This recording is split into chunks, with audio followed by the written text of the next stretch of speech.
I have a 1978 XS750 special that has 32,400 miles on it. Then a couple years ago I got this 1979 XS750 special as well. Same bike, just different year. This one has 30,470, almost 2 miles on it. I started tearing it apart.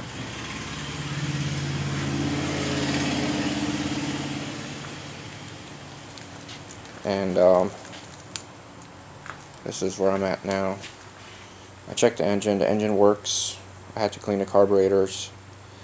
I got new rubber boots for the intake. And just gonna tear it apart now, strip it down to a bare frame, and get the frame powder coated, most likely, along with other parts. Then put it back together. We'll have to get new tires, front and rear.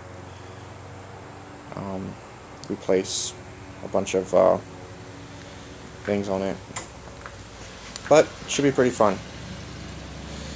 Can't wait till I get it done.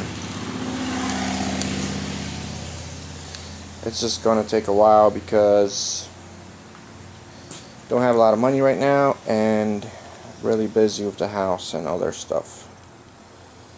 So I wish I had more time and more money to get this thing done sooner, but that's alright. It's just something I do when I come out here to the garage, just mess around with it for a while when I have some spare time, so it should be pretty cool. Talk to you guys later.